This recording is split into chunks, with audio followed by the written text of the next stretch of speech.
Buenos días. En primer lugar, quiero agradecerle su asistencia y la intervención de los ponentes en el acto que celebramos y, por supuesto, a la UNESCO y demás organismos nacionales e internacionales que contribuyen a reconocer la importancia de estos archivos audiovisuales. Soy María Amparo Amat, responsable del Servicio de Registros Sonoros de la Biblioteca Nacional, en el que conservamos, preservamos y difundimos una valiosa colección de unos 600.000 documentos en todos tipos de soportes, desde los antiguos discos perforados hasta los actuales soportes digitales.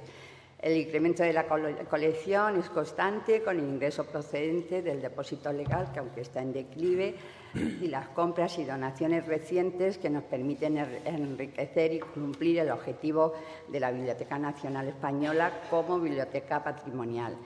Debemos concienciar a los autores, compositores, intérpretes, instituciones en general de la trascendencia de depositar sus obras en un centro como la Biblioteca Nacional para su preservación, no solo para las generaciones actuales, sino para las futuras. Conscientes de la importancia de los contenidos y de la fragilidad de los soportes, estamos emprendiendo unos grandes trabajos de digitalización de los documentos históricos y estamos colgando en la Biblioteca Digital Hispánica en streaming los primeros soportes digitales, es decir, discos de pizarra y cilindros que pueden ustedes consultar accediendo a la Biblioteca Digital a través de la página de la Biblioteca Nacional. Muchas gracias por su asistencia, repito, y paso a presentar a los prestigiosos ponentes que van a participar en esta mesa redonda para que nos den sus impresiones sobre sus colecciones y sus trabajos. Sobre todo son grandes investigadores que reúnen y contribuyen a que el patrimonio audiovisual se conserve y tenga la importancia de cara a la cultura y conocimiento de todos los pueblos que, como han dicho anteriormente, sabemos los peligros y la situación en que se encuentran actualmente para su conservación para el futuro.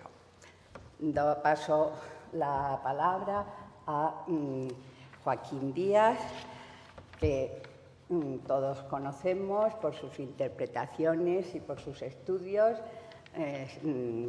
Nació en Zamora, estuvo dedicándose a la tradición, a las tradiciones culturales. Hasta el año 1974 se dedicó a la interpretación. Después se retira a los escenarios y se dedica a formar, realiza un gran esfuerzo y forma lo que es el actual la fundación que lleva su nombre, que está auspiciada y apoyada por la Diputación de Valladolid y otros organismos. Resumir sus actuaciones y su vida profesional es muy difícil, pero bueno, podemos decir que fue en el año 1980, fundó la revista Folklore, que actualmente se encuentra en edición digital. Ha escrito 60 libros sobre diversos temas de cultura oral y material, sobre todo referidos a Castilla y León. Ha ocupado puestos de gran relevancia como presidente de la Real Academia de Bellas Artes de la Purísima Concepción de Valladolid, es correspondiente de la Real Academia de Bellas Artes de San Fernando, recibió la medalla al Mérito de Bellas Artes, fue director del área de cultura tradicional de la Fundación Siglo para las Artes de Castilla y León, inauguró y organizó la apertura del Museo Etnográfico de Castilla y León. La Universidad de Valladolid le nombró doctor causa por la Facultad de Filosofía y Letras y recibió numerosos premios, y en el 2008 recibió el premio a toda una vida de la Academia de las Artes y las Ciencias de la Música y el premio San Benito otorgado por el Ayuntamiento de Valladolid. Esto hay que cortarlo porque sería horas hablando sobre él, así que paso la palabra. Muchísimas gracias, buenos días. Muy agradecido por la invitación En realidad, yo traía escrito un texto porque me parecía que... Pero voy a empezar refiriéndome, en efecto, a la fundación que desde hace 22 años, 25 en realidad, pues está situada en un pueblo muy pequeño de Valladolid, en Urueña, a través de la cual pues hemos pretendido servir de nexo de unión a gente que está trabajando en el mismo tema o gente que está trabajando en otros temas de antropología, de musicología, pero que tiene un interés común con nosotros en la preservación del patrimonio, fundamentalmente del patrimonio inmaterial, aunque ese patrimonio se materialice en algunos casos en estos soportes de los que se va a hablar durante todo el día de hoy. Nosotros no hace falta que haga una relación de lo que tenemos, porque en realidad cualquier persona que acceda a la página de la Fundación pues puede encontrar no solamente una relación de lo que existe, que ahora mismo pues está actualizada. Siempre pensamos en las personas que no van a poder asistir, no van a poder ir físicamente a la Fundación y que van a consultarnos desde cualquier país del mundo, ¿no? Entonces, estamos tratando de subir efectivamente a la página todos aquellos materiales que puedan interesar a alguien y que se pueda en algún momento, si es que no tienen algún inconveniente de tipo autoral, etcétera, pues se pueda descargar con facilidad y sin ningún problema. Bueno, eso habría que hablar mucho, pero en fin, estamos en esa línea, ¿no? Entonces, dentro de todo ese material, lo que nosotros valoramos más, vamos valorando más, son aquellos documentos que por su antigüedad reflejan pues digamos, un estado de opinión de la sociedad en un momento determinado. Me refiero a rodillos de Bonita, de los de Edison, a discos de 78 revoluciones, que cada vez son más interesantes y son más consultados. De hecho, recibimos muchas preguntas sobre esos discos y, sobre todo, si en algún momento alguien encuentra algo interesante, si les podemos hacer una copia de esos discos. Yo no sé, de momento sí que lo estamos haciendo, no sé si estamos infringiendo algún... pero yo creo que no, esa colección de 78 revoluciones y las grabaciones de campo que hemos hecho son digamos, las partes más consultadas y que más interesan del archivo fonográfico, ¿no? Últimamente nos estamos decidiendo también a pasar incluso a subir a la página aquellas grabaciones en vídeo que se hicieron a partir del año 80. Yo en el año 80 tuve la fortuna de disponer de un Sony Betamax portátil, con el cual pues recorrí lo que pude y grabé también lo que pude, ¿no? Todas esas grabaciones que de momento se pasaron con una cierta pérdida a VHS por aquella cuestión que todo el mundo conoce de las dificultades entre unos sistemas y otros, y todo eso pues ya tenemos preparados los 200 primeros temas para poder subirlos, ¿no? En realidad, lo que más interesa de todo este material pues son fundamentalmente las conversaciones con la gente, porque como traía aquí para leer, digamos, hay tres modelos que precisamente por haber sido recogidos en distintas épocas marcan un poco el interés del archivo, ¿no? El primer modelo estaría representado por las grabaciones que hizo Kurt Schindler en el año 30 más o menos en España. Kurt Schindler vino a España con un interés casi médico, puesto que salía de una depresión personal muy fuerte, y en España pues pensaba descubrir ese mundo rural y tranquilo y casi bucólico que le sirviera pues para como que tuviera una función terapéutica, ¿no? Bueno, él hizo una serie de grabaciones, creo que hasta 400 grabaciones que hasta hoy pues estaban en dos fuentes principales, que eran la residencia de estudiantes y la Universidad de Columbia, ¿no? Se han encontrado posteriormente algunas grabaciones de las que no se pensaba que existían, y es que Kurt Schindler, cuando estuvo por España, encontró muchas ayudas de gente que le proporcionaba pues esos informantes que él iba buscando, ¿no? Entonces, uno de ellos fue el alcalde de Santorcaz, cuyo nieto pues había afortunadamente conservado esas grabaciones que le hizo Kurt Schindler. Como las grabaciones eran en discos metálicos, que se tocaban solamente con un aparato de esa época que era muy especial, pues esos discos quedaron en realidad sin tocarse en otro. Era un aparato de la compañía Fairchild Aerial Company, y tenía unas particularidades, pues eso, que lo han hecho muy difícil de conservarse los aparatos esos, ¿no?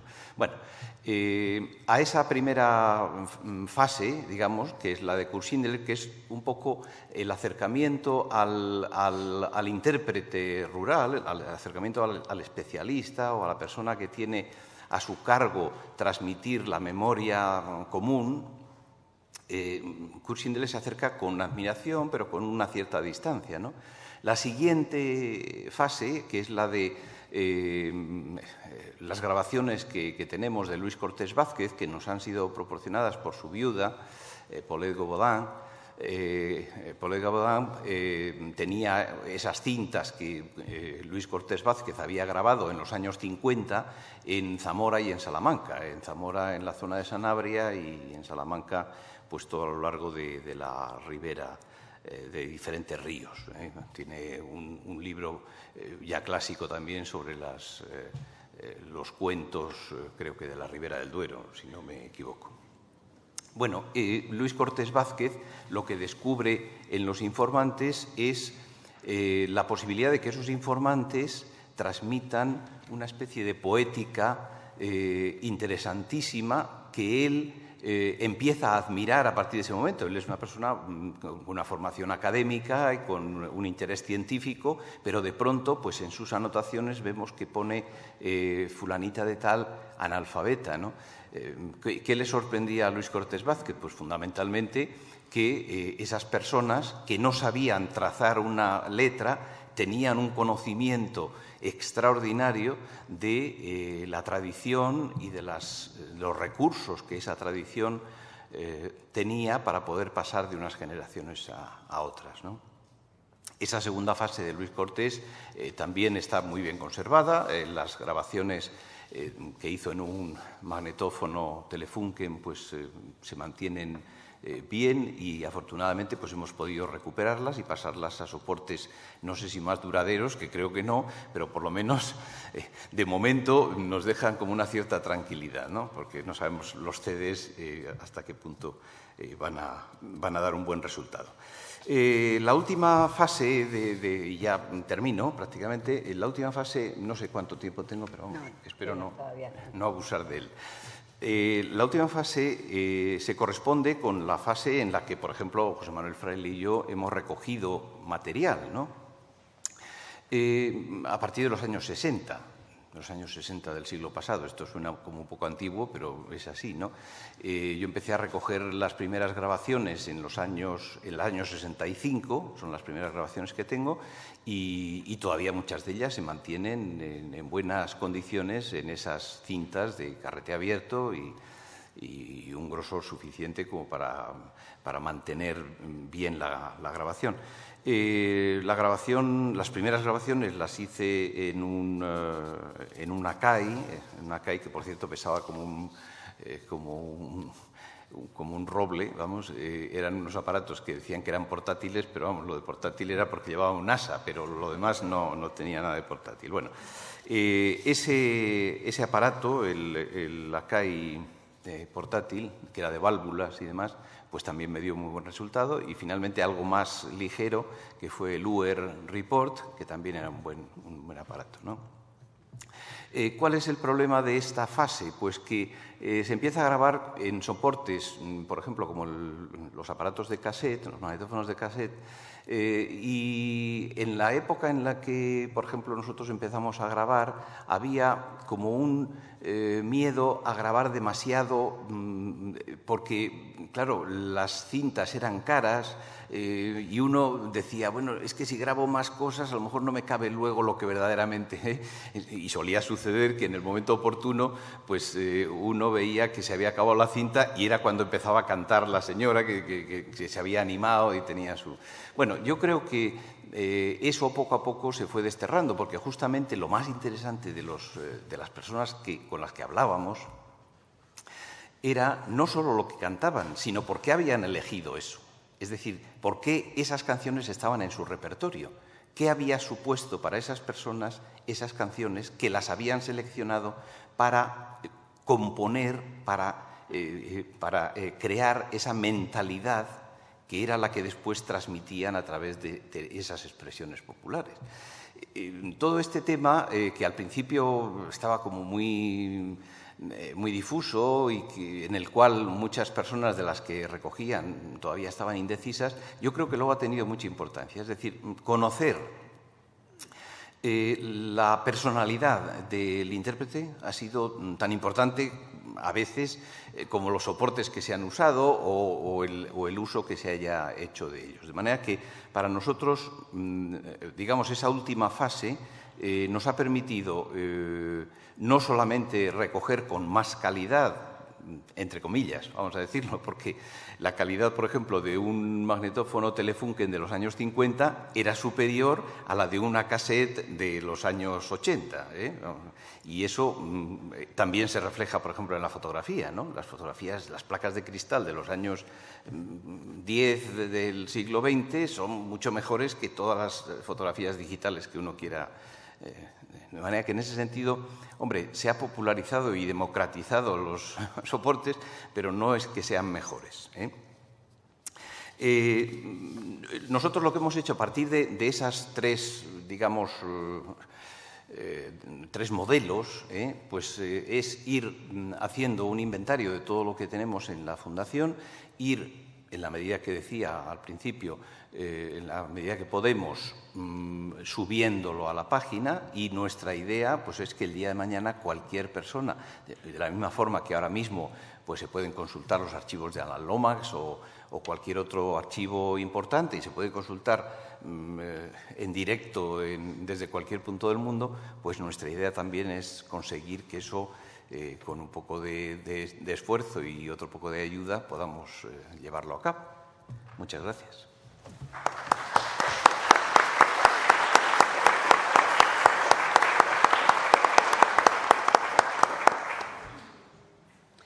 Bueno, paso a presentarles a José Manuel Fraile Gil, conocido folclorista, ¿no? y estudioso, investigador del romancero, de la cultura sefardí, y voy a hacerles un breve esquema de su currículum. Nacido en Madrid, tras una breve etapa dedicada al campo de la arqueología, se dedica al estudio de la etnografía, sobre todo en la etnoliteratura y la música tradicional. Realizó varios cursos y campañas de encuesta y formación con el Seminario Menéndez Pidal de Madrid. Viene siendo colaborador habitual del Instituto de las Identidades Salmantino, del Centro de Documentación Etnográfico de Castilla y León, del Departamento de Literatura de la Universidad de Cádiz, etc. Recibió la mención en el 2003 del Premio Nacional de Folclore Agapito Marazuela. En el campo del romancero ha publicado, entre otros, el romancero tradicional de la provincia de Madrid, de la de Cantabria. Tomando como base documental su archivo sonoro, preparó la primera antología sonora del romancero tradicional panhispánico en Salamanca en 1992 y una segunda antología de reciente aparición en Torrelavega 2010. De ambas antologías se reúnen materiales recogidos en todas las áreas donde ha vivido hasta hace poco el romancero tradicional. Hispanoamérica, Portugal y Brasil, España y sus diferentes áreas lingüísticas. Ha documentado también la edición de numerosos trabajos discográficos destinados a ofrecer al investigador y al amante de la fuente los materiales de primera mano recogidos en sus trabajos de campo para ampliar zonas de la geografía peninsular. En este apartado caben citarse, entre otros, la tradición oral en la provincia de Zamora, Aliste, el Jerez de la Frontera, el cancionero tradicional de Pala, cantares de lines viejos, etcétera, etcétera. Bueno.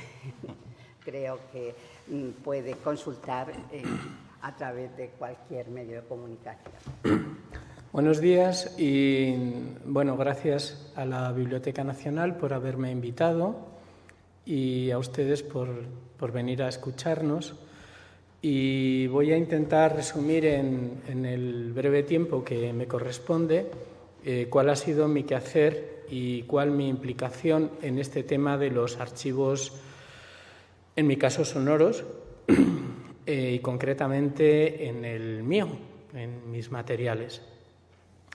La formación de mi archivo se remonta a los años 70, finales, cuando yo comencé a intentar plasmar las cosas que yo oía en mi familia y que, sin saber muy bien qué eran, tenían para mí un encanto especial, un encanto en el que yo reparaba, mientras las docenas de primos que tengo no les hacían ninguna mella.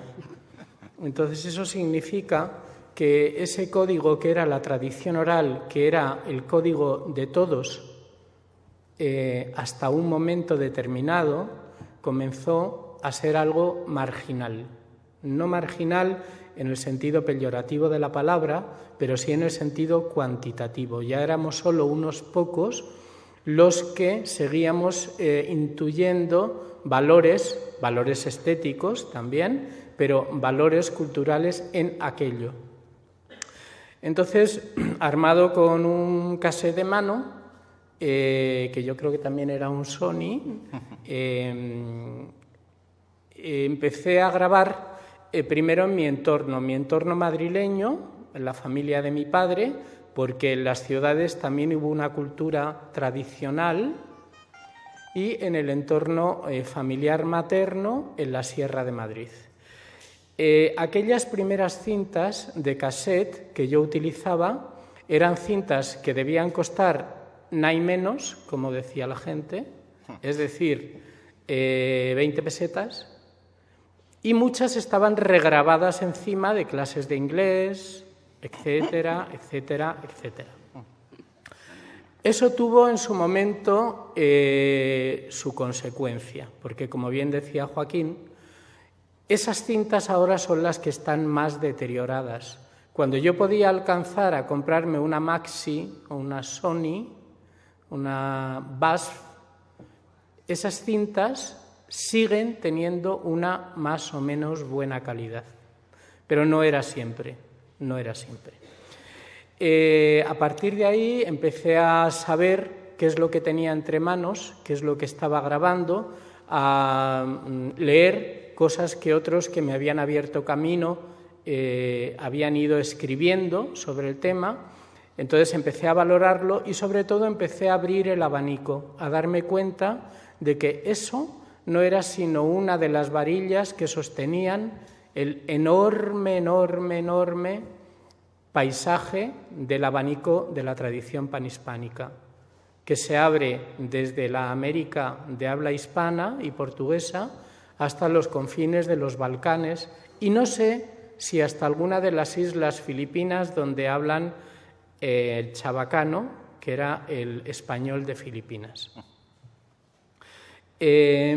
Así empecé a recorrer provincias, pueblos más o menos cercanos, a hacer exactamente lo que hemos hecho todos, lo que nos hemos dedicado a esto, empezando por don Ramón Menéndez Pidal, buscar corresponsales en los sitios a donde tú no podías llegar. Entonces siempre había un compañero que estaba aquí estudiando y que era de León. Entonces yo le preguntaba si tenía una abuela, si tenía una tía, si él me podía grabar algo. Bueno, este fue el primer cúmulo de cintas de cassette. Dentro de ese amplio espectro, yo siempre quise dedicar mucha atención a la provincia de Madrid. Primero, porque me dolía como madrileño el oír eso de que Madrid no tiene folclore, porque es absolutamente inexacto.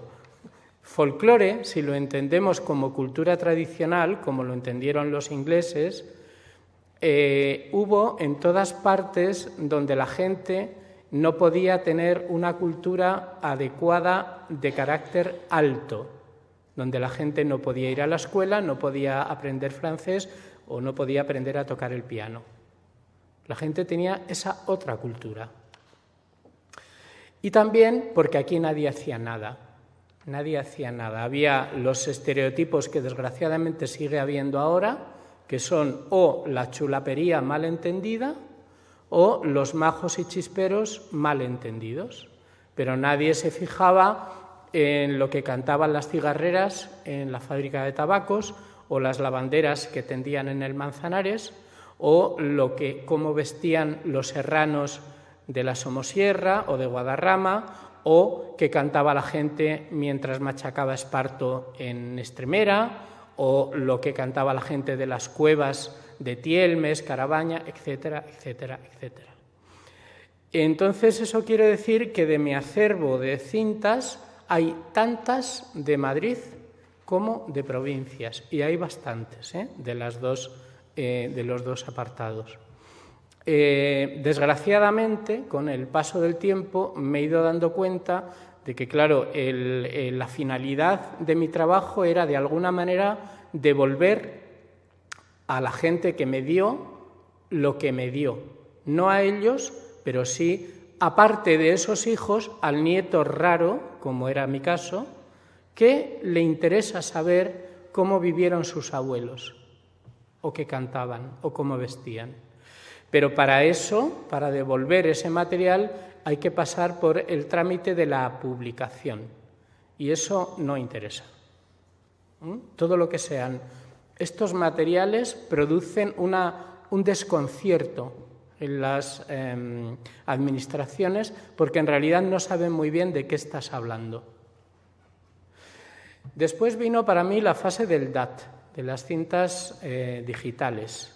Bueno, el cambio fue tremendo, claro, fue una calidad de sonido buena, aunque mediocre, a una calidad de sonido muy buena, muy buena.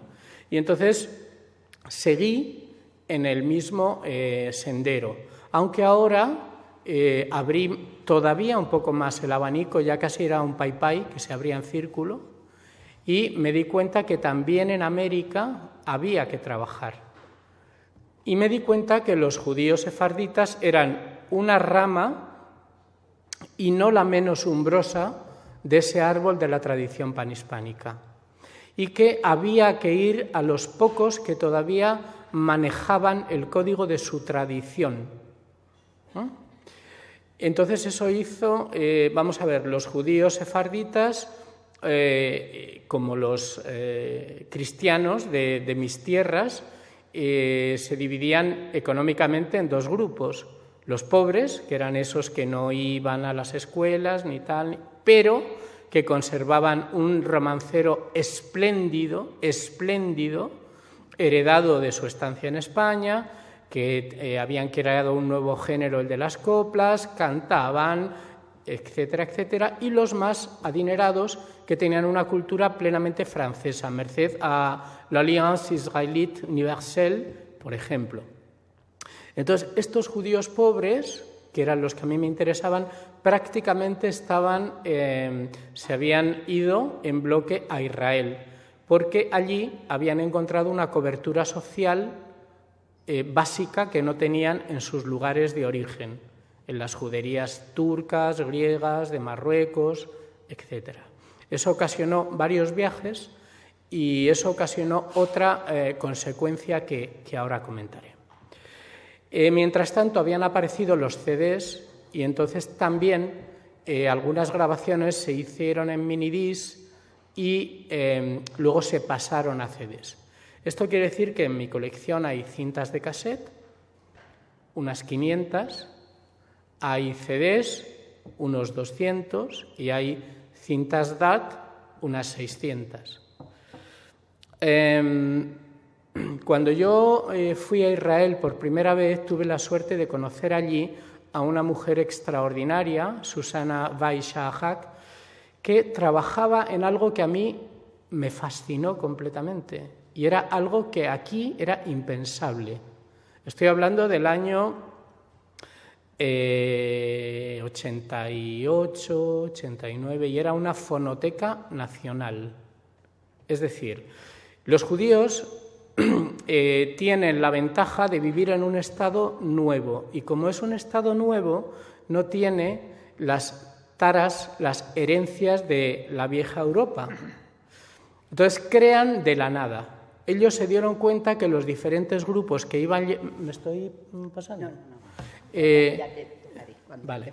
Que los diferentes grupos que iban llegando al Estado de Israel, aportando cada uno su tradición propia, yemenitas, askenazim, sefarditas, iban a perderla porque la única manera de que el Estado israelí sobreviviera era la unidad idiomática, el hebreo, que por primera vez volvía a ser una lengua hablada. Y entonces se dedicaron a grabar, recoger y catalogar las muestras de cada grupo. Entonces tuve la suerte de que esta amiga Susana era la que llevaba, porque era hispanohablante, la parte sefardita de esa fonoteca, donde hay miles y miles de documentos sobre todo tipo de tradición oral. Canciones, romances, oraciones, ensalmos, aprecantares, habla coloquial, etc.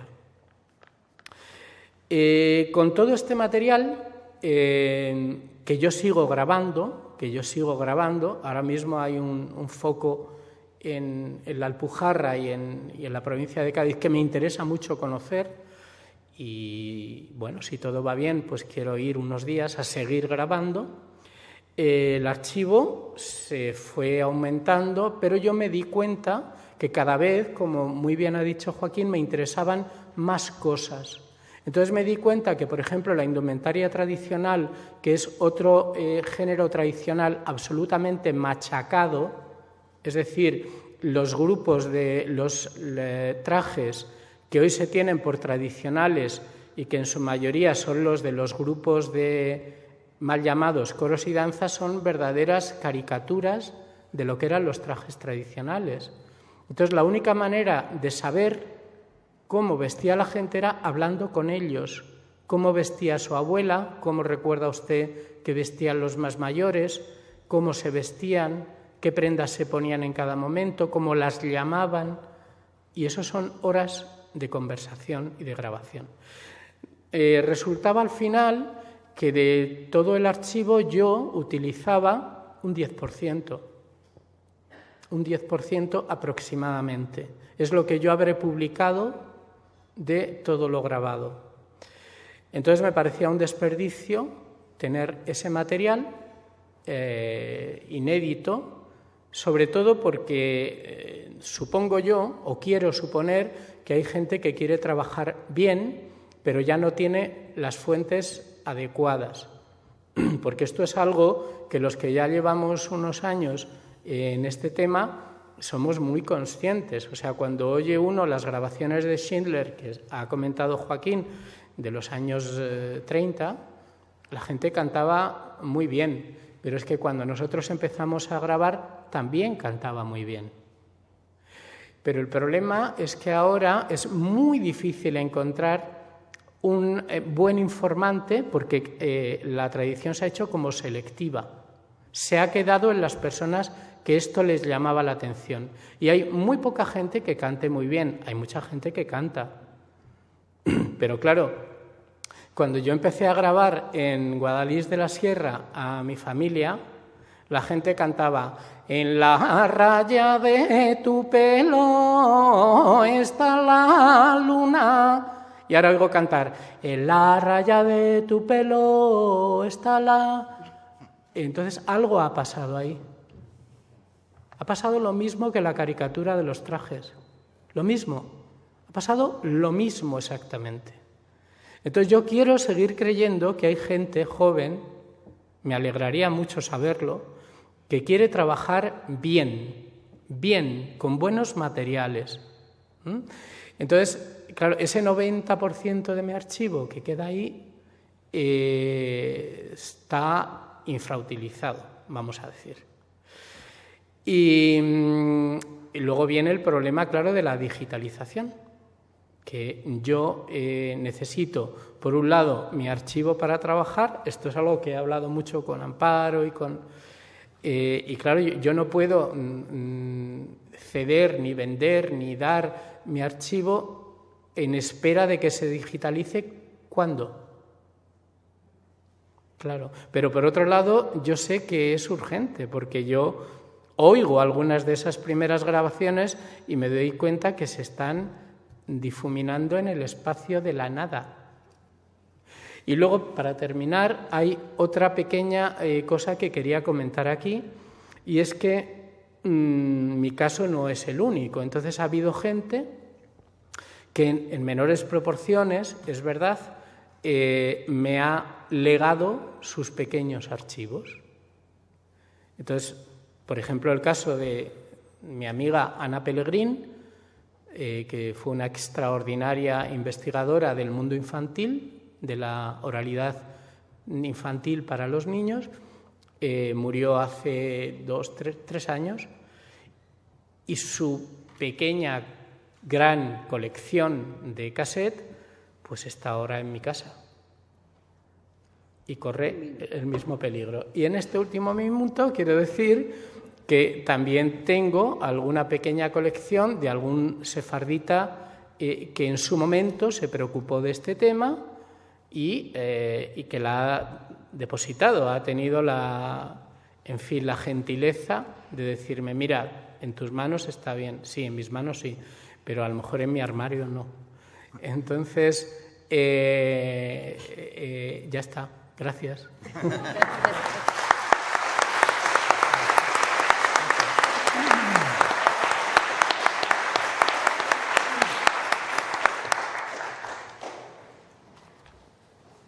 Bueno, paso a presentarles a Ramón Peliski, a quien en primer lugar quiero agradecerle públicamente su gesto de haber donado recientemente su archivo audiovisual de trabajos etnográficos del Ártico, del que nos va a hablar.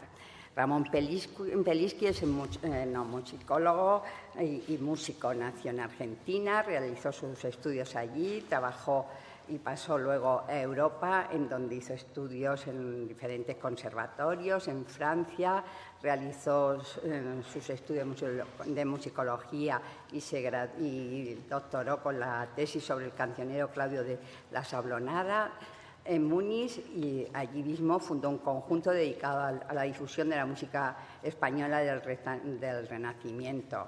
En 1973 emigró a Canadá, donde fue profesor titular y luego catedrático de musicología en las universidades de Ottawa y de Montreal, del 73 al 95. Paralelamente a su actividad docente, realizó trabajo etnográfico entre los inuit del Ártico Central. En Montreal fundó el primer conjunto canadiense de tango porteño.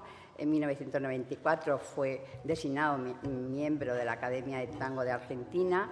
En España ha sido investigador invitado en el CECID, docente en varias universidades, tanto españolas como americanas. En 1995 fundó Trans, la primera revista musical online de España. Después recibió el premio Agapito Marazuela en el año 2000.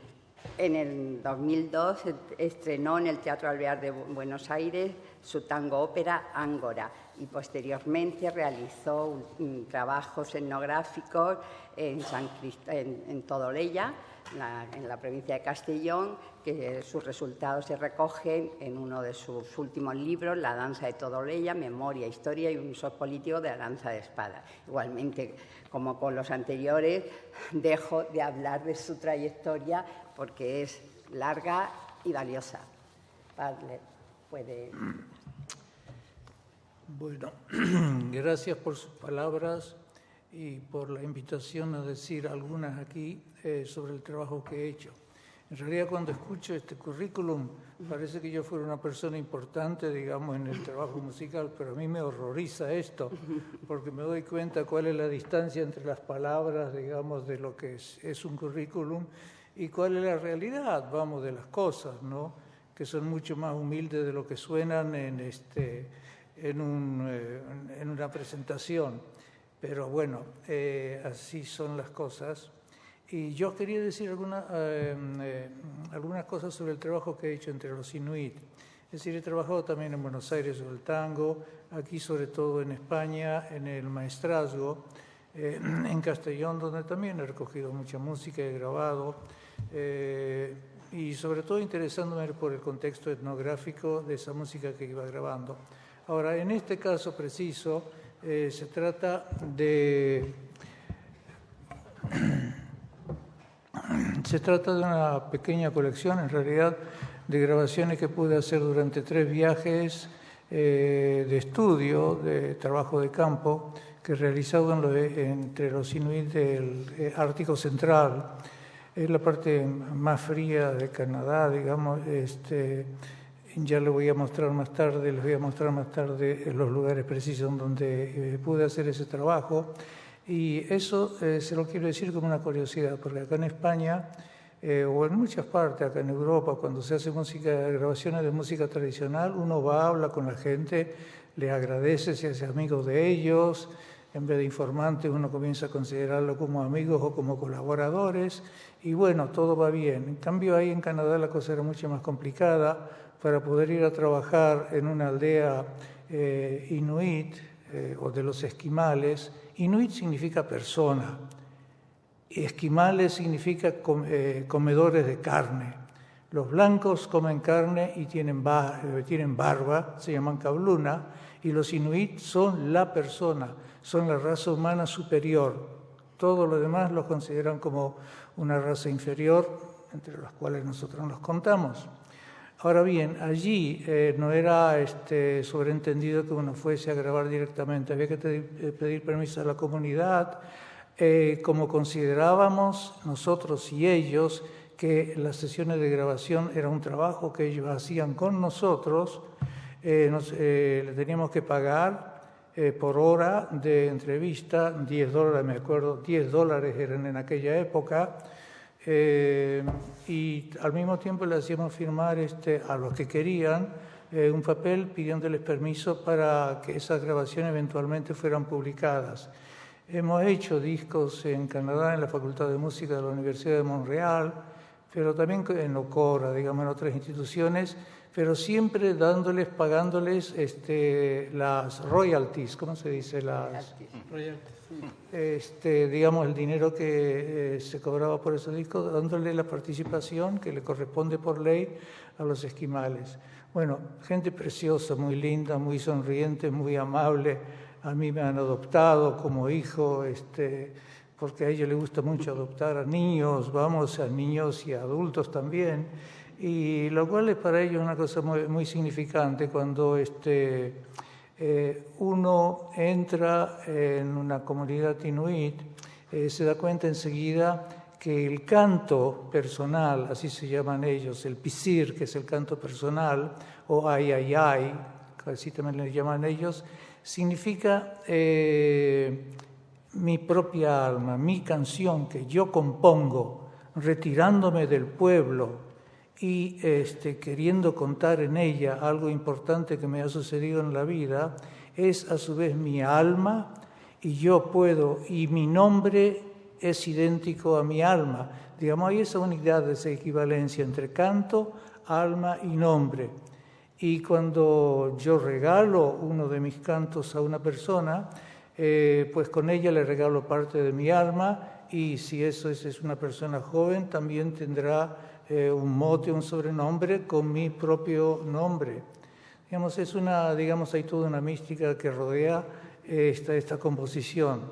En realidad era una cosa liberadora este trabajo con los esquimales, porque yo había estado en Europa antes y por ciertas razones durante varios años tenía que ver mucho con compositores de música erudita en Europa, entonces gente muy seria, vamos, muy complicada, etcétera. Y entonces me fui, digamos, y di la vuelta a la moneda y me fui al otro costado, ¿no? Los inuit también son compositores y tienen, según las vivencias que han tenido, pueden tener un repertorio de canciones bastante amplio que luego se cantan en la única danza que ellos tienen, que es la danza de tambor, que en la región central de Canadá es una danza que la danza una sola persona, mientras el coro en semicírculo de las mujeres, sobre todo de ancianas, que ya han aprendido los textos de mi canto, cantan. Yo bailo manifestando mi identidad a la comunidad a través de las historias que yo cuento ahí, con una característica también. Los inuit, que son muy amables y muy sonrientes, son también muy modestos, ¿no? Entonces, en cada canto siempre hay una fórmula, que es una fórmula de apófasis. O sea que, bueno, yo no sé si seré capaz de contaros que yo he matado 5 osos polares en este último viaje. Pensaba que yo no era capaz de hacerlo, etcétera. Siempre con manifestando la modestia al principio, antes de comenzar su canto. Claro, esta colección de cantos esquimales es como una ballena blanca acá dentro de la colección que está haciendo la Biblioteca Nacional y de lo que se está haciendo en general en España, de lo que yo escuché acá de parte del señor García Fraile y del señor Díaz González, porque, digamos, no pertenece, no es español, vamos, no es música tradicional española. Pero yo también recuerdo, y esto es necesario también quizás que lo tengamos presente, que ya a finales del siglo XIX Viena tuvo su primera colección fonográfica recogiendo música de todo el mundo y que enseguida se creó en 1903 el Archivo Fonográfico de Berlín, que en parte tiene también canciones fonográficas alemanas, pero sobre todo está compuesto por cantos que misioneros, viajeros, turistas, antropólogos iban donando a la biblioteca. De modo que es un archivo enorme de cantos de todo el mundo de aquella época, en torno a 1900, ¿no? O sea que realmente no es un escándalo que de golpe en una colección de música tradicional española haya esa ballena blanca que es una colección de cantos inuit. ¿Qué más tenía que contaros acá? Bueno, técnicamente trabajaba con una grabadora Nagra que la universidad la había comprado por este trabajo de campo. Y una cosa importante en estas conversaciones con los colaboradores inuit, siempre no solamente grabábamos el canto, sino que insistíamos mucho en preguntarles por el entorno, por el contexto cultural en el cual esa música se producía. Digamos, eso es el bias, la tendencia o la enfermedad de los etnomusicólogos, si queréis, que no se concibe que uno simplemente grabe, sino que uno cree que la música en realidad como sonido o como imagen adquiere sentido desde el contexto cultural en el cual se ejecuta. Por supuesto que estos cantos tienen algún valor formal, musical, autónomo, pero sobre todo la significación social y cultural que estos cantos tienen proviene del entorno, de la vida y de las funciones que esa música desarrolla en ese entorno. Por eso, digamos, las entrevistas eran siempre bastante largas y ya, claro, podías grabar canciones, 10 o 12 o 13 o 15, el repertorio de un señor, pero sobre todo la conversación con intérprete, desgraciadamente, porque yo había estudiado Inuktitut, en la Universidad de Ottawa, con un esquimal, con un Inuk que venía del norte, que vivía en Ottawa, pero las clases fueron muy pocas durante 2 años porque este señor abominaba vivir en el sur y le resultaba demasiado caluroso el Canadá del sur, en donde nosotros en invierno podíamos llegar a tener 20 grados. y preferiría vivir con menos 30 o menos 40 grados en el norte. Entonces, las clases no fueron muchas y tenía que trabajar con intérprete, lo cual es una gran desventaja y una gran ventaja de quien hace en su propia lengua trabajo de campo acá en España, que es una condición de posibilidad maravillosa. Pero mire, me callo. No sigo hablando de eso porque he preparado un pequeño, ¿cómo se llama eso? PowerPoint. Y prefiero que las imágenes y alguna musiquita que vamos a escuchar. Ay, Dios mío. Pero es que no puedo llegar el punto. Esta pantalla. Sí, bueno, pero ¿cómo aparece acá mi...? Será el mouse suyo. No, pero mi auxilio técnico. SOS.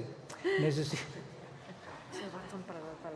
Es que acá, en la pantalla oficial, no aparece el PowerPoint.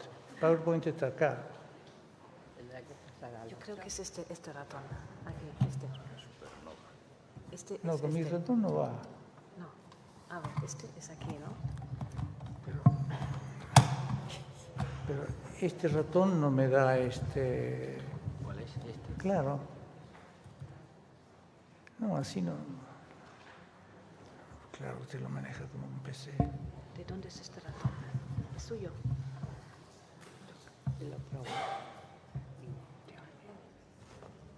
Bueno, esto no lo habíamos previsto el lunes cuando hacíamos la prueba. Sí, claro. Es lógico.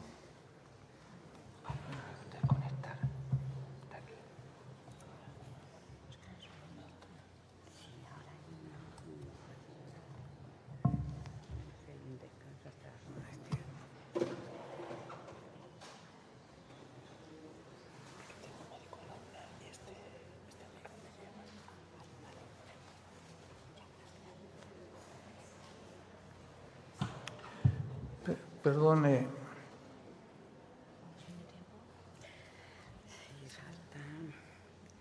Es que, mire, a usted le va a pasar lo mismo. Sí, pero yo tengo esto. Para la técnica. Bueno, yo también tengo, pero no es ese el problema. El problema es que tiene que estar conectado con mi ordenador y no con el suyo. Tiene que...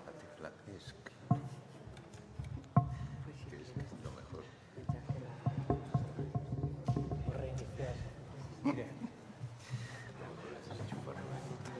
si es demasiado problemático, yo tengo un pendrive, lo ponemos ahí y ya está.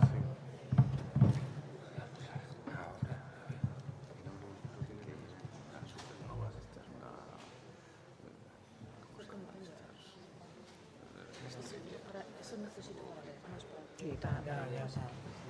¿Esto es el ratón? Ahora sí. Ahora. Claro, No, mira, ahora ya corre solo. Perdone por el tiempo que nos ha llevado esto.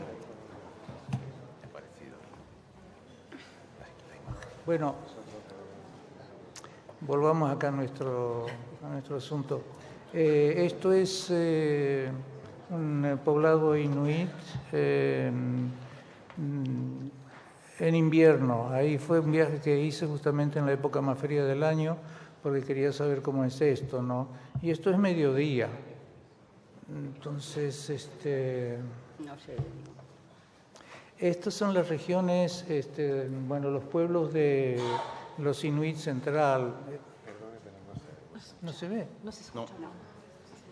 Pero ni siquiera se ve ni se escucha, qué desastre. Si quieres hacer... Pero yo tengo un pendrive también. Es complicado, vais a tardar un rato. O si no, me están diciendo si empiezo yo y metemos esto. Mira esto. Mira, acá hay pendrive. Si lo quieren poner ahí, lo hacemos de ahí.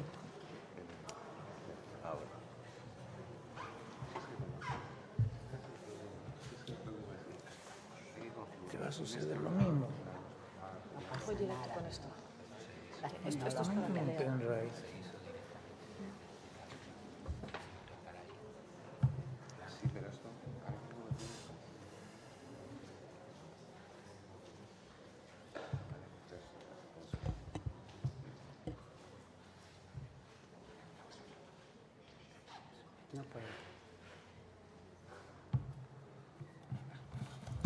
Bueno, peor era entre los esquimales, porque ahí, justamente cuando estuve en el Ártico, encima de la línea polar, ¿no? En un poblado, ahí hacía menos 45 bajo cero. Y entonces los aparatos que utilizábamos para grabar vídeo directamente se congelaban por el frío, o sea que había que envolverlos en una manta, había que tratarlo como un bebé para poderlos hacerlo funcionar.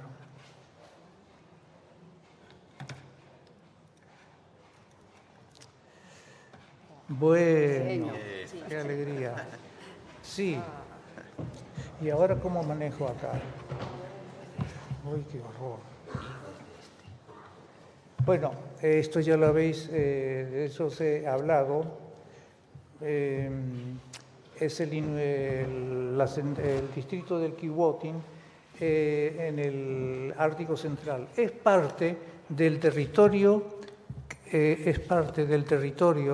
que los inuit ocupan. Son 23.000 habitantes de esta zona, de esta autonomía, digamos, inuit, que ocupan 800.000 kilómetros cuadrados. Y lo importante en esto es que para que los canadienses pudiesen determinar cuál era el territorio que pertenecía a los inuit, han utilizado sobre todo cantos y cuentos e historias personales donde se determinaba en qué región habían estado ejerciendo tales o cuales aventuras. Digamos, eso para señalar la importancia del canto personal. Bueno, voy rapidito ahora. Nunavut se llama eso, que en inuit significa tierra nuestra.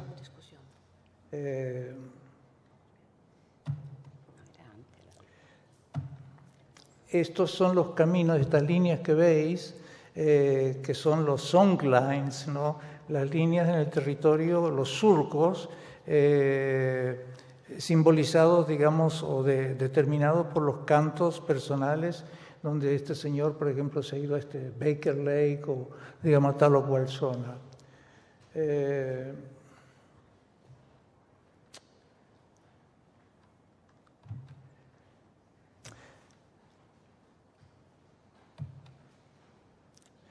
Skidoo son esas motos de la motoneige, ¿no?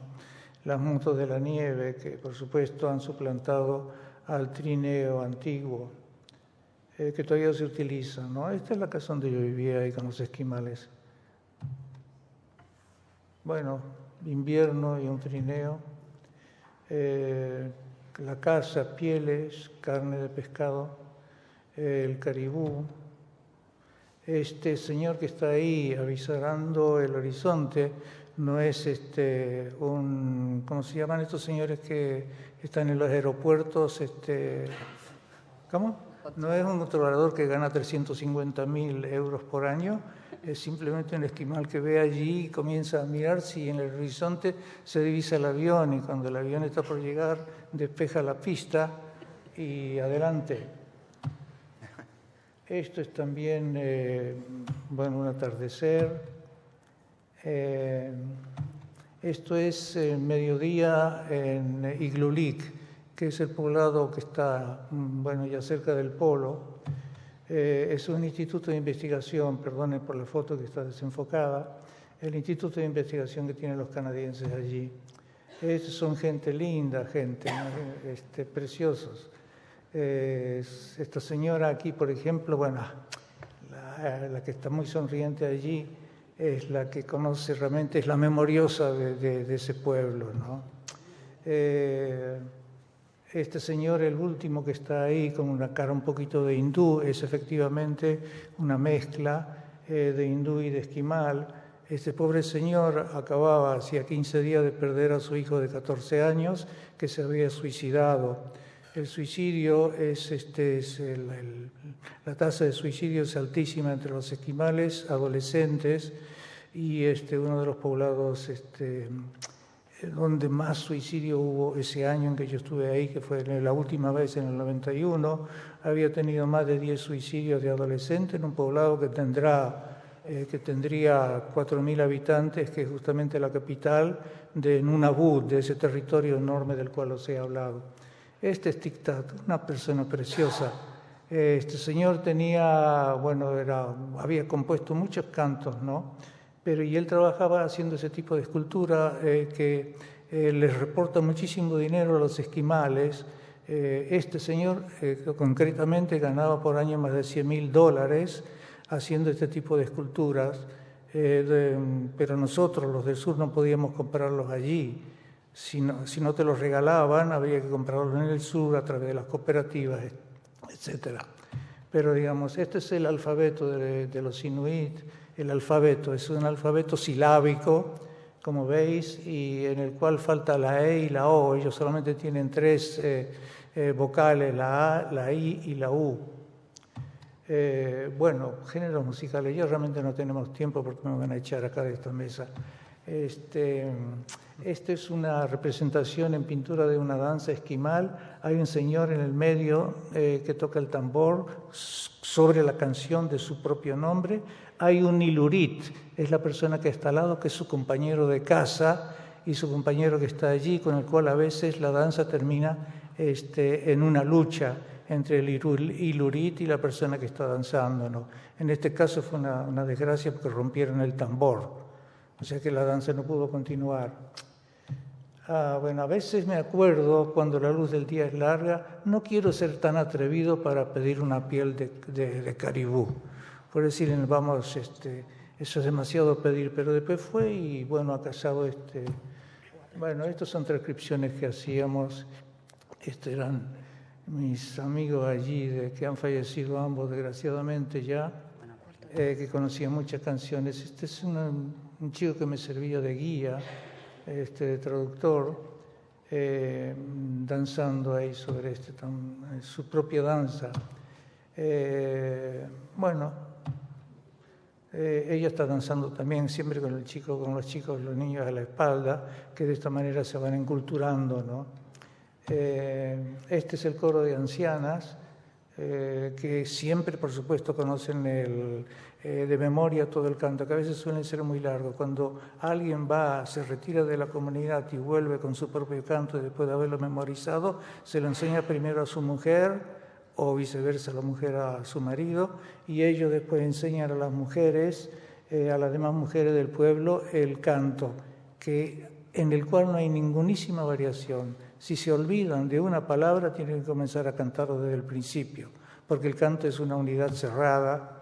Y bueno, me estoy olvidando de la música. Yo os pido perdón porque no estaba previsto todo esto.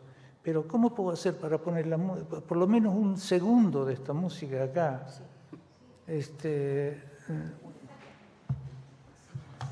A ver, perdón. Sí, está ahí y funciona. A ver, doble clic.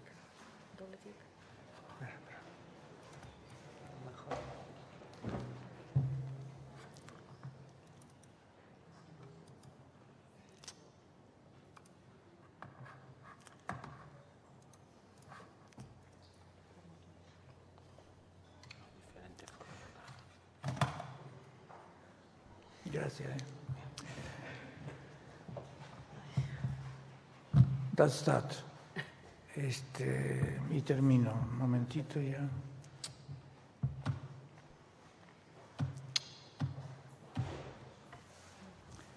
Bueno. Iglesia pentecostal, iglesia evangélica, iglesia católica. Son las religiones que practican ahora. Este es un canto pentecostal donde hay una escena de glosololalia. Hay una persona que cae en trance y luego otras mujeres más que caen en trance y comienzan a cantar en lenguas inventadas, en ese momento. Y es lo contrario, era el cantante en aquella época muy famoso entre los inuit, era el primero que comenzó a hacer fusión con la música occidental, entonces mostraba yo esa transición que hacían entre el pisir, que es el canto original de los inuit, y que termina en el country western, que es un género que ellos aman muchísimo y y ni siquiera se afligen que la música haya cambiado tanto, porque dicen, mire, ¿por qué ustedes los blancos tienen derecho a ir cambiando de música? Nosotros también podemos cambiar nuestra música. Para nosotros lo más importante no es la melodía del canto, sino lo que nosotros decimos en el canto. El contenido es el mismo, es la historia personal de lo que le sucede a una persona en su vida, y después la música, en este caso ya es country western, como la que conocéis, vamos. Bueno, os pido disculpas por estos percances que no estaban previstos, a pesar de realmente el esfuerzo que hubo el lunes para poner todas las cosas en orden, pero vamos, no todo siempre sale como uno se lo... Esos son los fallos de las tecnologías actuales y que todavía no somos muy expertos algunos en él. Bueno, a continuación pasa... Ay, perdón.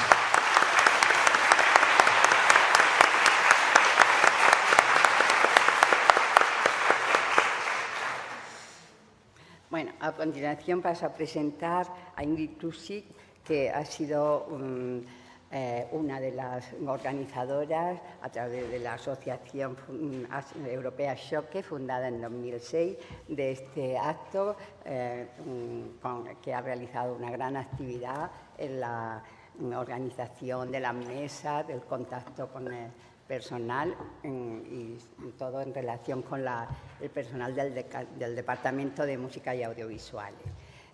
Es antropóloga, estudió en Alemania e Inglaterra y desde su investigación del campo en Extremadura para el doctorado a finales de los 80 se quedó ligada tanto al país como a la antropología aplicada y se convirtió en antropóloga freelance.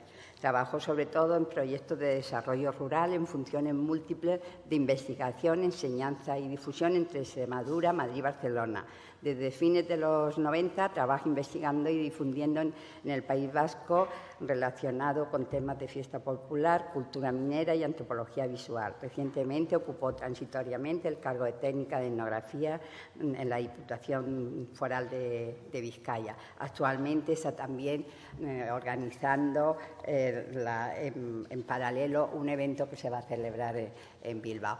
Me abrevio por la premura del tiempo y le doy la palabra para que nos hable sobre su documento.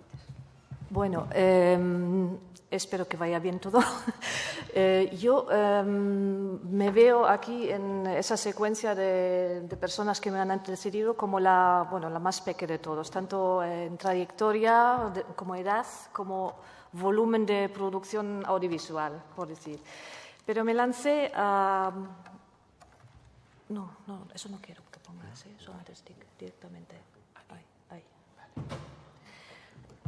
Me lancé... bueno, ya veremos. Quería presentar mi caso como representativo de una generación que ha pasado por tener que manejar formatos, tecnologías y un largo camino ha sufrido por decirlo realmente.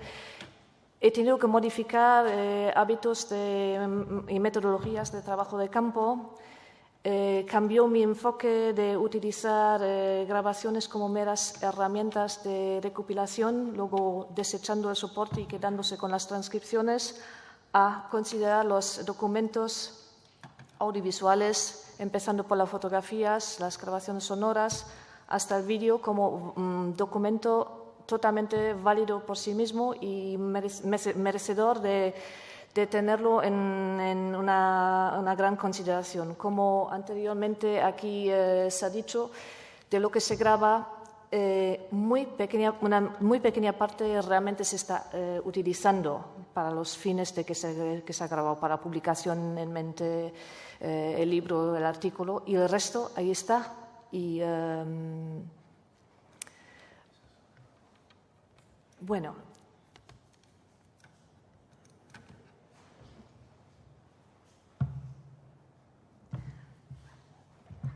si se enfoca, había un gran cambio de ver los audiovisuales en la investigación y enseñanza de la antropología. Hablo del punto de vista de la antropología.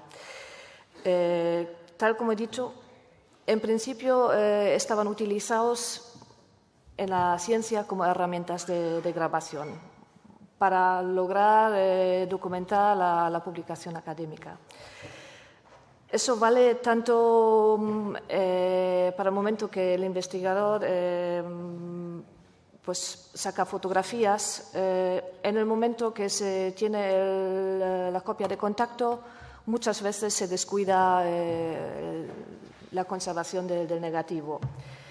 En la grabación sonora, una vez hecho la transcripción, bueno, se aparca malamente la cinta, el cassette o lo que sea, o incluso, no importa, se graba encima.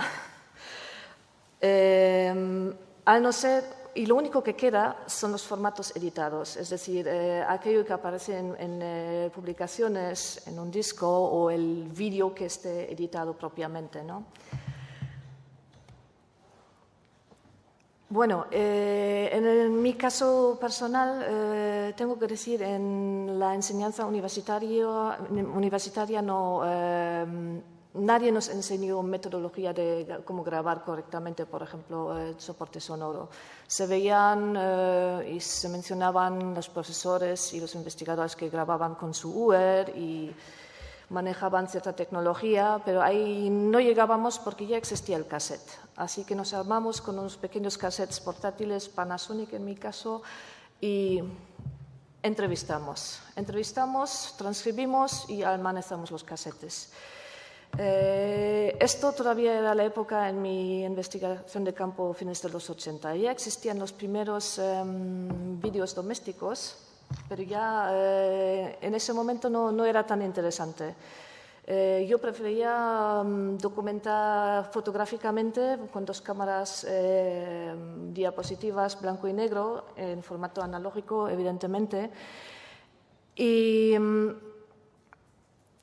ahí quedó eso, sirvió en esta fase, pero rápidamente, en los años 90, como cambió la tecnología, se pedían, por ejemplo, formatos fotográficos digitalizados ya al propio investigador, que tenía que tener todo aquello en otro estado.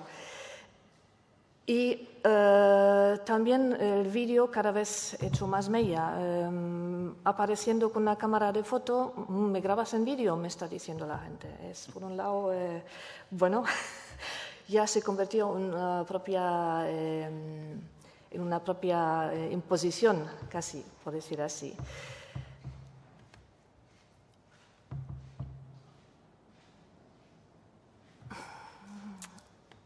Bueno, los temas de investigación a que me dedicaba después me exigían que tuviese cada vez más recurrir a estas grabaciones de vídeo. Hacer estudios de fiestas, sin estar grabando las fiestas, no tiene mucho sentido. Se complementa, desde luego, con entrevistas de gente que organiza, que participa.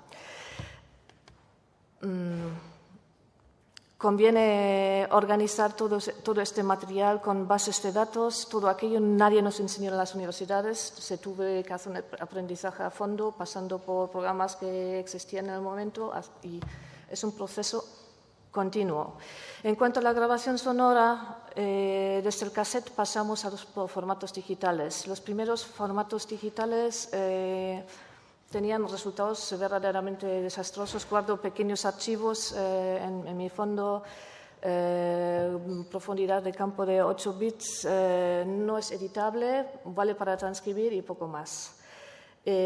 Hasta que luego, bien aconsejado, me doté de un aparato grabador que graba con criterios de archivística, como este, marca Edirol. Bueno, teniendo un fondo así múltiple entre formatos analógicos y digitales, se presentan muchos problemas. Estas investigaciones en las cuales estaba involucrada, es decir, la investigación para mi doctorado, que ha sido financiado por el gobierno alemán, posteriores investigaciones y trabajos de campo por la Junta, en la Diputación de Cáceres, sobre todo, y organismos anexos. Y últimamente, viviendo en Vizcaya, los diversos estudios e investigaciones, trabajos que hice con financiación de la Diputación Provincial de Vizcaya, claro, tienen cierta connotación, porque todo este material con el cual ha sido elaborado el estudio, una copia es para el que financia. Entonces, tengo dos dilemas. Como se ha dicho antes, se sigue trabajando con el material, por lo tanto es de interés que nos quedemos por lo menos con una versión digital buena o con el original mismo. Y por el otro lado se observa el constante deterioro de los soportes, sobre todo los originales. A mí cada vez que abro la caja de diapositivas me da algo, por decir que la pérdida de colores y así por el estilo. Eso porque, claro, vivimos en nuestras casas en condiciones no bien aptas para la conservación de estos archivos. Humedades, temperaturas, etcétera, ¿no? Inundaciones. Bueno, claro. Y por el otro lado, el otro problema que también hay para ceder un fondo así a administraciones interesadas en condiciones es que nosotros tenemos bastante poca disciplina en documentarlo correctamente, es decir, clasificar diapositivas, hacer la buena ficha de la grabación audiovisual, de la grabación sonora. Y eso para un correcto ingreso en archivos hoy es imprescindible. Sin metadatos en condiciones que hace la persona que quiere consultar este archivo, ¿no? Bueno, y alguien como yo con sus cosas en casa, vale, me planteo depositar en los sitios indicados cuanto antes o lanzarme yo misma a digitalizaciones en formato adecuado, mirar a ver cómo puedo continuar haciendo y terminando estos ficheros, estas bases de datos en relación. Y bueno, pero hay muchas dudas a la vez. La metodología de digitalizaciones está en constante evolución, la tecnología también, eso requiere un reciclaje continuo. Los criterios, por ejemplo, de archivística no están establecidos, pero están en cambio. Recientemente se ha aumentado, me comenta Rafael, ¿no?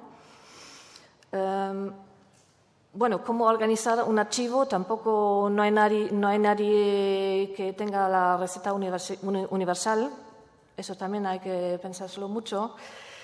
Y para el futuro, ¿en qué soporte podemos conservar si hablamos de digitalizaciones? ¿Qué es conveniente?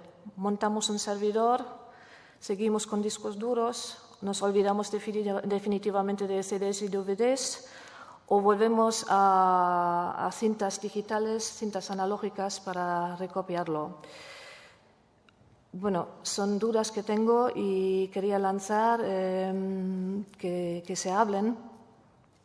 Y para ilustrar el tipo de trabajo, el tipo de toma de datos que he hecho en mi pasado de investigadora, quería echar unos ejemplos de la investigación, la etnografía de la zona minera en Vizcaya, que intentamos en un equipo pluridisciplinar mediante de entrevistas y grabaciones sonoras, musicales, estas acompañadas con grabación vídeo, reconstituir una etnografía de la vida minera en su época de auge. Y claro, es una reconstrucción mediante de testimonios, porque las últimas minas habían cerrado 20 años antes, así hay que decirlo, y entonces tratábamos exclusivamente con testimonios y en su gran mayoría, claro, con testimonios de gente muy mayor. Bueno, me han puesto el stick, creo. Sí, pero acá tiene. Ah, ahí, vale. Bueno, este no. Bueno. Sí, bueno, tiene que avanzar. Esto tengo que sacarlo. ¿Cómo se saca? No, No quiero arrancar esto. No tiene nada que ver. No tiene nada que ver. No. Bueno, fuera. Aquí voy. Directamente, sí. No. A ver si va.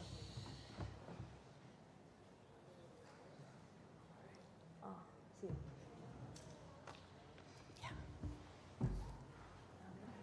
Grande.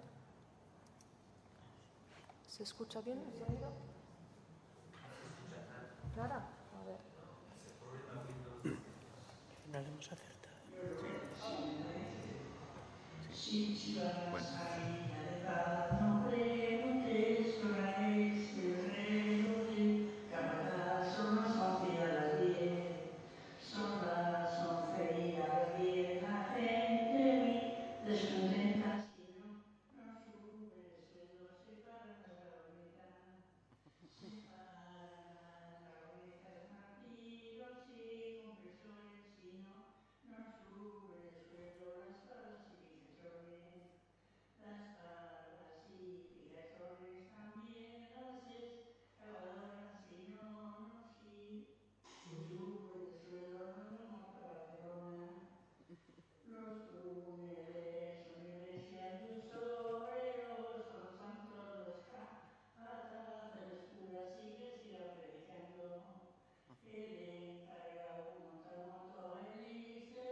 Pues ese que el periódico, no sé si usted lo había oído, pero empieza así.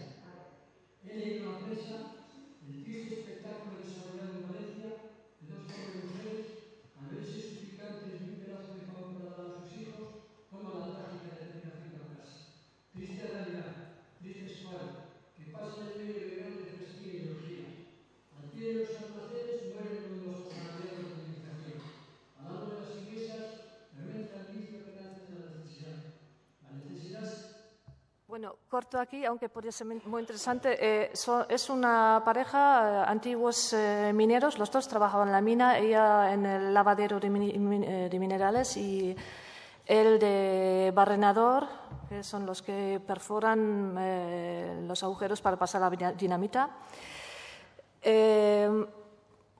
Dominaban el cancionero total de las canciones que se transmitían oralmente y el caso que escuchábamos era una canción de la huelga minera de 1917, que ella misma no vivió, pero transmitido por sus padres. Y él recita de memoria un artículo de periódico que le quedó impactado y lo tenía fresco. Periódico católico en los años de 30 y tantos, antes de, claro, todavía la República. Y, bueno, corto ahí, únicamente con decir, lo que se ha visto ahí es la mala calidad de imagen, pero es por el formato de compresión. He descubierto que hay que tener mucho cuidado con el sonido en vídeo. Muchas veces para captar el sonido es conveniente una toma paralela o que haya alguien que grabe el sonido aparte o mejorar el vídeo, el micrófono. Sí, bueno, me quedo en esto. Pues gracias.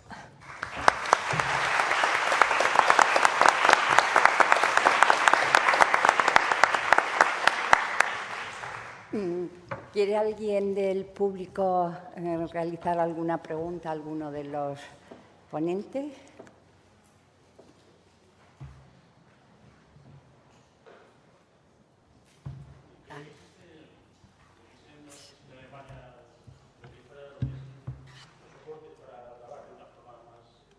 ¿Cuál? Permanente, en vez de usar la CPU, me parece que hay unos soportes ahora que permiten un mantenimiento de lo que es esas grabaciones mucho más tiempo, más que el disco duro incluso.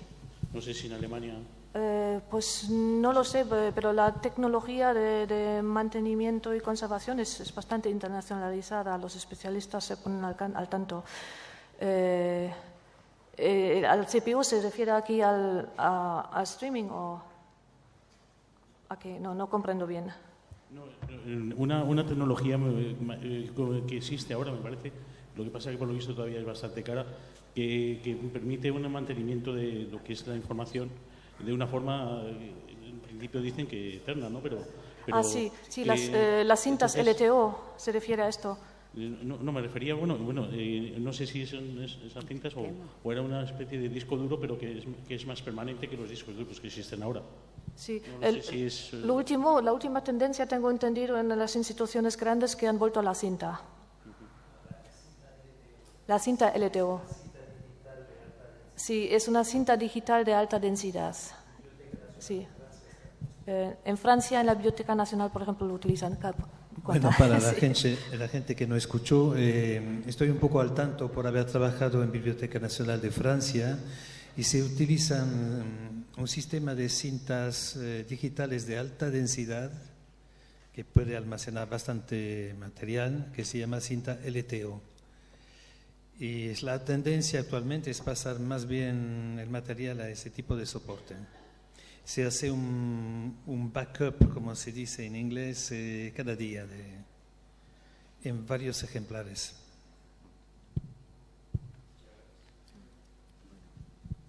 Pero esa cinta, perdona, ya voy a intervenir también, ¿esa cinta es simplemente para conservar documentos o se puede grabar directamente en ella?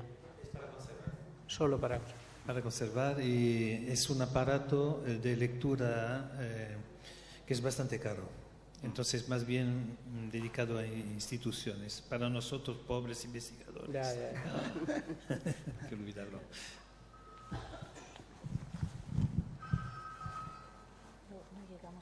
¿Hay alguna otra pregunta?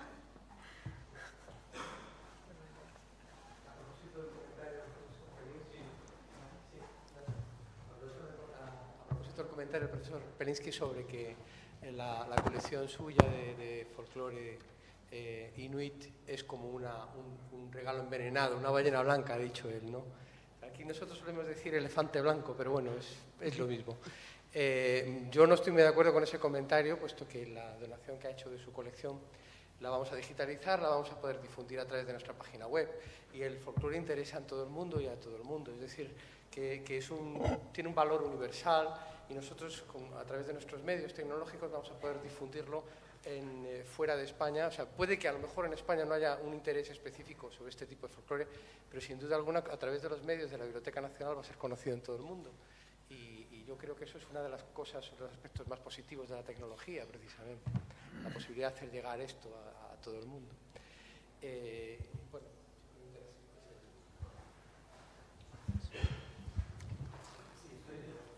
Para decir que estoy totalmente de acuerdo con esa visión de las cosas. Es una cosa que puede ser universal, efectivamente. Y es el papel de una biblioteca nacional ampliar también sus colecciones hacia afuera.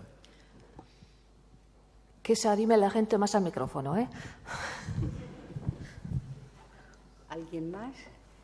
Bueno, yo quería hacerles una pregunta, así puesto que todos son trabajadores de campo, folcloristas. ¿Creen que la situación actual del mundo de la investigación en estos campos está en vigor y cuál es la influencia de todas estas nuevas tecnologías? ¿Lo favorecen? ¿Qué les parece? ¿Quién me quiere...?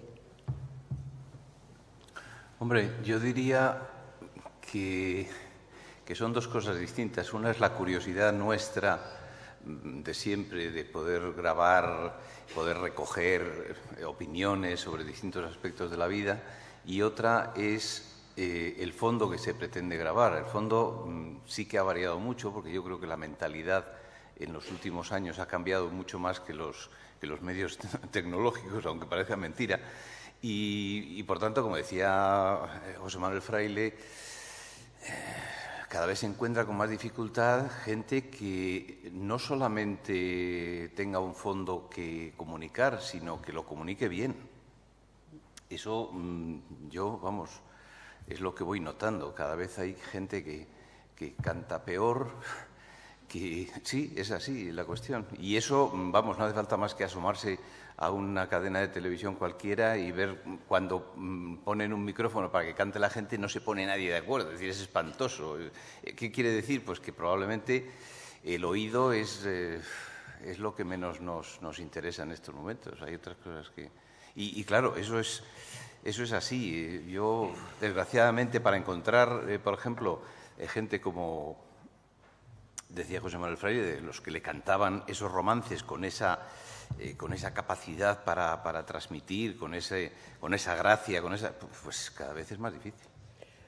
Yo creo, en el plano de lo musical, yo me reitero en que ahora mismo, cuando se canta Cumpleaños Feliz, ni siquiera se canta en el mismo tono. Sí, sí. Ni eso, o sea, antes las personas, y Joaquín lo sabe muy bien, o sea, la gente que ahora tiene más de 70 años entona. Puede cantar bien o menos bien, pero sabe lo que es un tono y entra en el tono. Porque antes la gente oía cantar en la radio a Concha Piquer, que cantaba muy bien, y cantaban en misa muy bien, el que iba.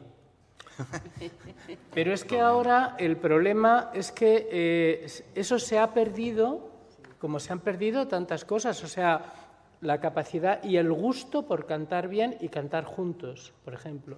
Eso no existe. Eso por un lado.